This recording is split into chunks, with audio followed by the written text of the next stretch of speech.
Қайырлы күн достар, сіздермен бірге Нұршат. Дәмі ерекше дәмді болып шығатын үй жағдайында борщ дайындайтын боламыз. Барлық керек заттарымызды дайындап аламыз.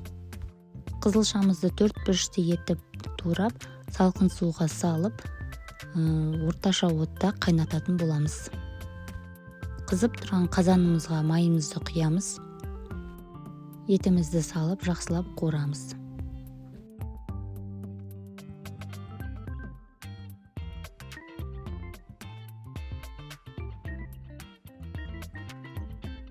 Етіміз қуырылды, енді үстіне пиязымызды салып, жақсылап араластырып қуыратын боламыз.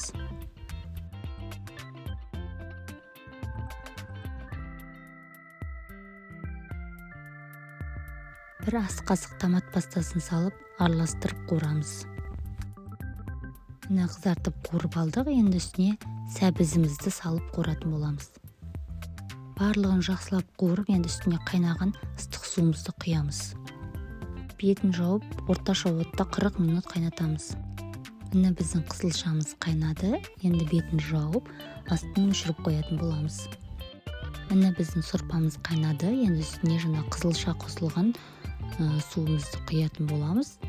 Сонымен тұзын және дәміне қарай бұрышын, паприкасын салып, жақсылап араластырып, үстіне картопымызды салып, орташа отта 15-20 минут картоп піскенше қайнататын боламыз.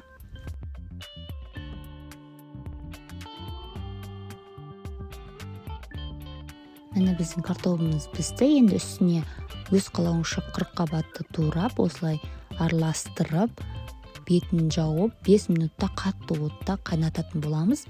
Біздің 40 қабаттарымыз қатты езіліп кетпеу керек, дәмін сақтап қалу керек. Біздің дайын болды. Енді дәміне қарай өз қалауыңызша осындай сарымсақ және көк пияз салып араластырып, дастарханға ұсынсаңыз болады. Біздің дәмі ерекше дәмді болып шыққан борщымыз дайын. Міндетті түрде жасап көріңіз, жасалу жолы өте оңай. Видеоны соңына дейін қарап, менімен бірге болғандарыңызға рахмет.